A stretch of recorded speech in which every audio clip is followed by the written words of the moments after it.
Cette vidéo va t'éviter de te faire arnaquer. En réalité, le trading, tu peux l'apprendre en autodidacte. Le trading, tu peux l'apprendre sans payer de formation. Et dans cette vidéo, je t'explique en te donnant les détails ou encore le plan pour pouvoir te former en trading sans payer de formation.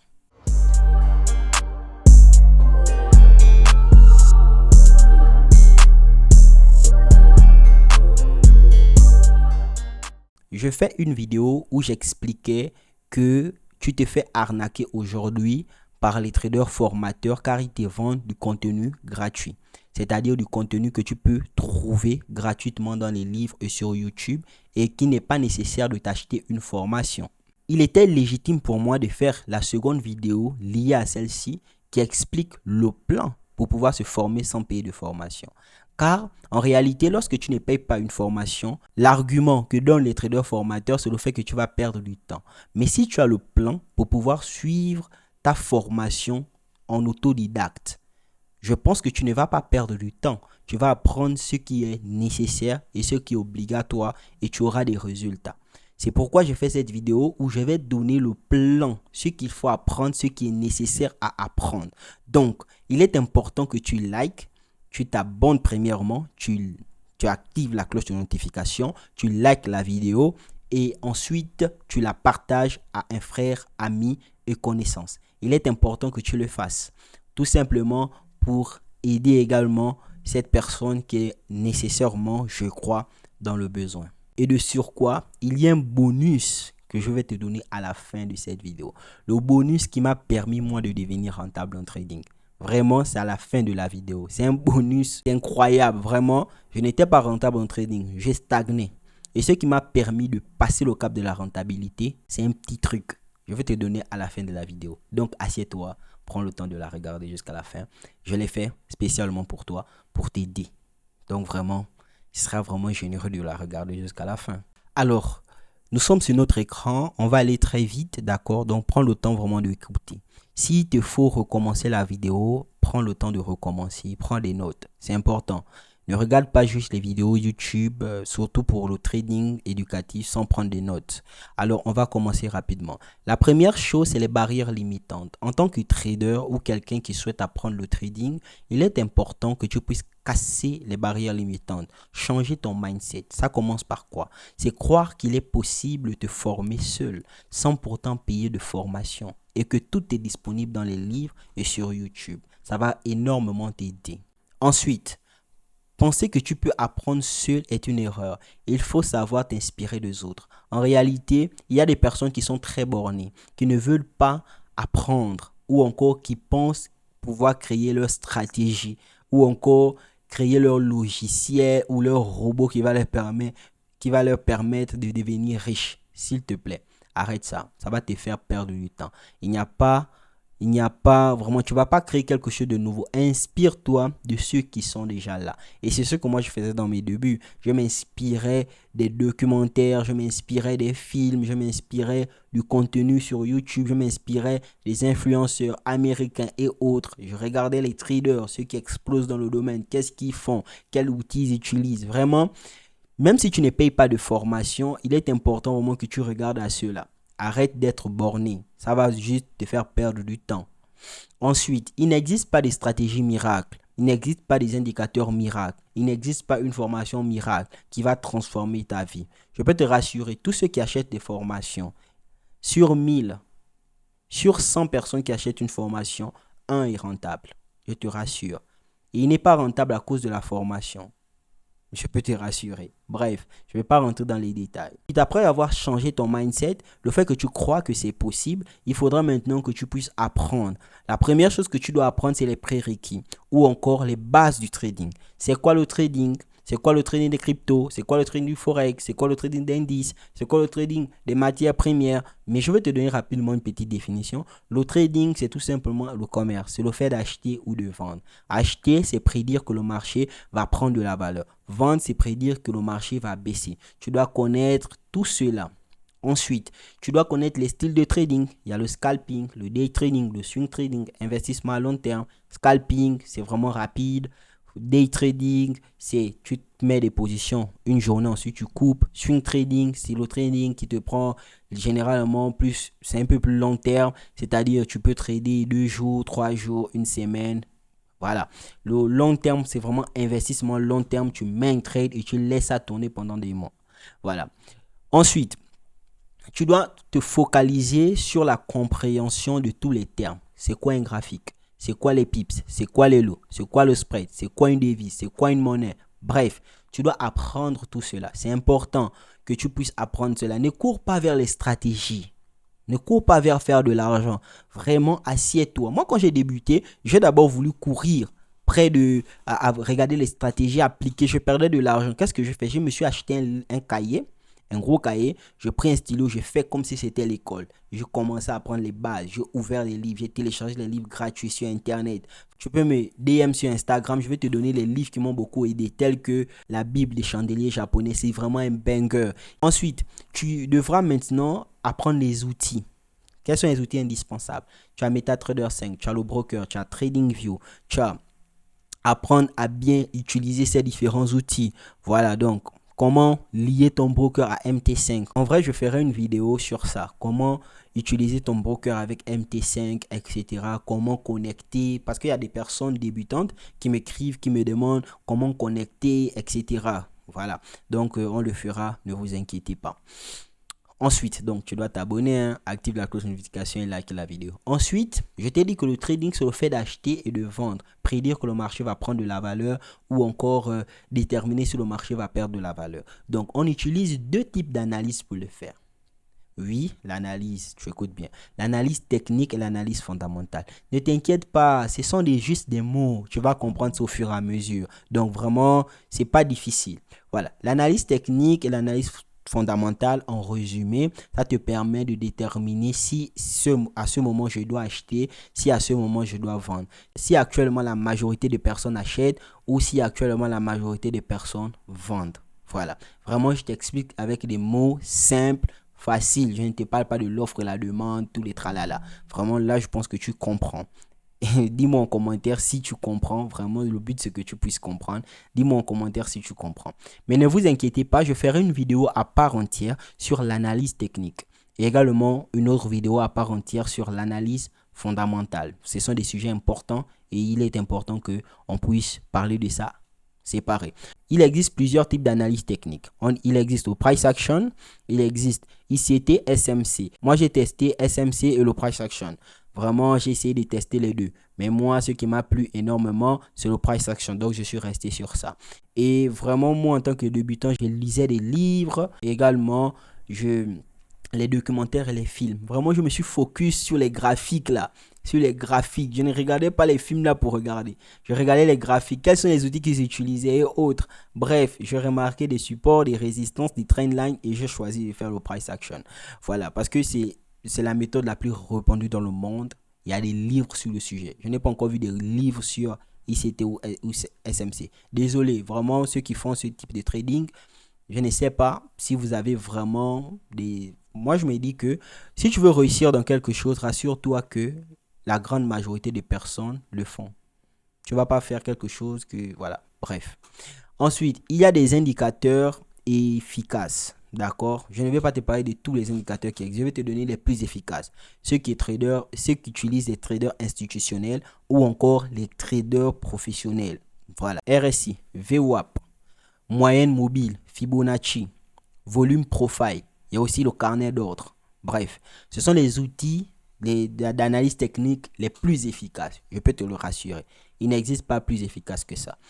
Et tu ne vas pas utiliser tous. Donc, tu vas essayer d'utiliser certains. Voilà, il y a d'autres qui vont te correspondre. L'analyse fondamentale est basée sur les cycles économiques, les banques centrales, le calendrier économique, le sentiment du marché.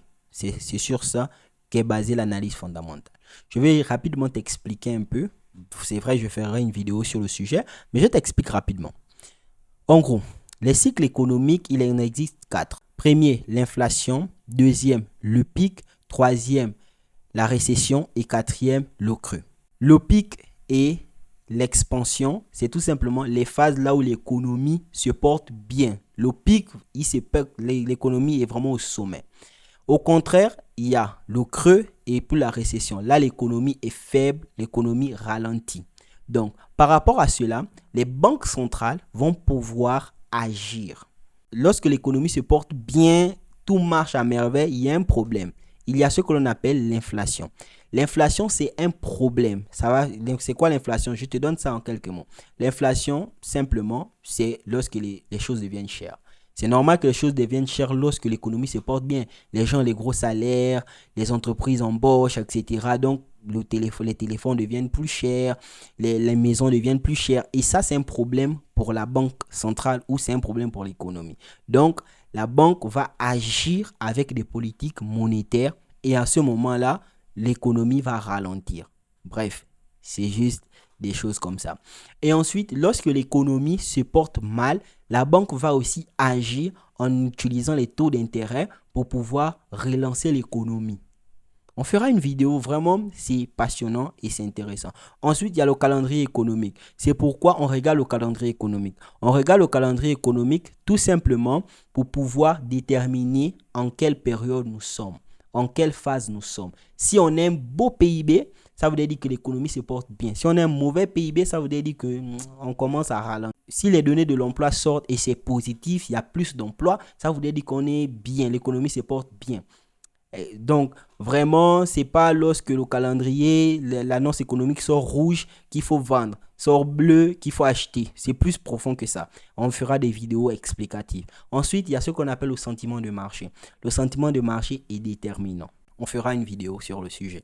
Ensuite, quatrièmement, il faut que tu puisses t'entraîner et backtester. En réalité, après avoir appris tous ces outils, Trendline, comment les tracer, il faut que tu t'entraînes. C'est pas de la théorie, tu dois pratiquer. Donc, tu dois t'entraîner. Donc, pour t'entraîner, il y a deux types d'entraînement, si je peux le dire ainsi. Il y a l'entraînement et il y a le backtest. Le backtest, c'est quoi? Le backtest, c'est là où tu vas pouvoir utiliser les différents outils que tu as appris. Tu dois tester ça. Comment réellement tracer un support. Tu dois apprendre. Et pour faire ça, tu as besoin d'utiliser un outil Replay sur TradingView. Voilà. Mais si tu veux le mode gratuit, tu mets ta carte bancaire et tu fais le mode gratuit. Ensuite, avant que l'abonnement se termine, tu coupes. J'ai dit ça, j'ai dit rien. Voilà. Donc, tu dois t'entraîner, apprendre, etc. Pratiquer. Ensuite, tu dois t'entraîner. Pour t'entraîner, tu dois utiliser le compte réel. Le compte réel, un petit compte réel. Je déconseille le compte démo. Le compte démo, c'est tout simplement le moyen utilisé par les brokers pour pouvoir te faire croire que tu peux gagner de l'argent sur le marché réel. Mais il n'en est rien. Tu n'es pas capable de gagner de l'argent. Donc, n'utilise pas le compte démo. Ça va juste te faire monter des ailes, te faire croire ce qui n'est pas vrai. Ensuite, tu dois t'entraîner. Là, l'entraînement est différent du backtest. Le backtesting t'apprend à trader. D'accord? Et l'entraînement t'aide tout simplement à pouvoir gérer ta psychologie, pouvoir comprendre ce qui ne va pas dans ta stratégie. Voilà. L'entraînement aussi te permet d'expérimenter le fondamental. Bref. Ok. Ensuite, tu dois tenir un journal de trading. Prendre des notes, tes émotions, tes résultats, tes erreurs, tes améliorations. Tu dois avoir un journal de trading et tu dois le faire dès maintenant. C'est important. Ensuite, le money management. Le money management, c'est ce qui va te permettre de survivre en trading. Peu importe la stratégie que tu fais. Ok, le money management, les bases, c'est quoi? C'est tout simplement déterminer ton ratio risque-récompense. 1 pour 2, 1 pour 3, 1 pour quoi? Tu perds combien pour gagner combien? C'est ça le risk-reward ratio. Si j'investis $10, c'est pour gagner combien? Si j'investis 1, c'est pour gagner combien? Tout commence à partir de 2. Il ne faut jamais avoir un risk-reward inférieur à RR de 2. Donc, c'est un peu ça. Ensuite, il faut fixer le nombre maximum de trades par jour. Tu trades combien de trades par jour, etc. Comment tu pourras avoir cette réponse? Tu pourras avoir cette réponse que lorsque tu as fait ton backtesting et tu as traqué tes dates. Tu as ton journal, tu mets toutes les informations nécessaires. Ça te permet de déterminer le nombre fixe de trades que tu as besoin de prendre par jour. Tu dois calculer ton risque par trade, c'est indispensable. C'est-à-dire tu risques 1%, 2%, 3%, combien? Si tu as $1000, tu risques combien? C'est également le backtesting, l'entraînement qui t'a permis de déterminer ça. Ensuite, il faudra maintenant que tu gères tes trades. Vraiment, c'est souvent ce qui fait stagner les gens. C'est le fait qu'ils ne savent pas gérer leur trade. Gérer ton trade, c'est connaître quand sortir partiellement, quand SL, quand ajuster ta position. C'est important. C'est aussi là que tu dois connaître qu'est-ce qu'un TP, qu'est-ce qu'un SL, bref. Ensuite, le choix. Le choix, c'est quoi? C'est la psychologie. En réalité, le trading, c'est un parcours de combattant. Entre qui? Entre toi et les marchés. C'est vraiment entre toi et les marchés. Vraiment, lorsque moi j'ai débuté, ma psychologie, vraiment, c'était l'horreur. C'est-à-dire que je mets 500 dollars sur mon broker. Je mets 500 dollars. Je dis, je trade 20 dollars ou bien 10 dollars. Je me retrouve en train de trader 100 dollars. Bref, c'est la psychologie. Elle est mauvaise. Donc, vraiment, il faut que tu travailles sur ça. Tu dois te connaître toi-même. Donc, se connaître soi-même. Te connaître soi-même. Tu dois répondre à la question, comment je suis? Est-ce que je suis plutôt chaud, froid? Quelle est ma manière? Est-ce que je suis patient? Identifier ses peurs, ses limites. Savoir combien de temps tu peux consacrer au trading. Vraiment, c'est important. Combien de temps je peux rester focus sur les graphiques sans faire d'erreur. Avoir une bonne hygiène de vie. Faire du sport. Bien dormir. Bien manger. Vraiment, les gens ne font pas ça. Faire du sport. Le sport te permet vraiment de rester discipliné. Car la discipline, c'est la clé du succès en trading. Je pense que de l'étape 1 à l'étape 6, c'est ce que tu avais besoin pour pouvoir devenir rentable en trading. Mais pour les personnes qui sont restées jusqu'à ce niveau, il est temps maintenant que je vous donne le secret ou encore le bonus de cette vidéo. C'est simple. Puis, il est important d'avoir une source de revenus lorsque tu fais le trading. Je ne sais pas si tu as déjà écouté ça, mais c'est la vérité. Il est important que tu puisses avoir une source de revenus. Ça peut être ton travail. C'est pourquoi tu ne dois pas démissionner. Ça peut être ton business. Tu dois avoir un business si tu es chômeur. Tu dois avoir un business où tu cherches du travail. Tu dois avoir un business qui tourne. Moi, j'ai des business qui tournent à part le trading. Donc, tu dois avoir un business qui tourne, qui te rapporte de l'argent. Ou si tu n'as pas de business, tu n'as pas de travail, tu dois avoir des parents qui te soutiennent. C'est pourquoi que souvent, il y a des personnes qui arrêtent les études, qui se mettent en conflit avec les parents. C'est inutile. Si ton père, ta mère, ton oncle, ton tuteur peut t'aider, qu'il t'aide. D'accord? Donc, tu dois avoir des revenus qui te permettent de vivre sans le trading. En gros, ça va te permettre à quoi? Ça va te permettre de ne pas dépendre du trading. Ça va te permettre de ne pas prendre plus de risques sur les marchés. Lorsque tu fais du trading, qui est de l'investissement, tu dois investir ce que tu es prêt à perdre.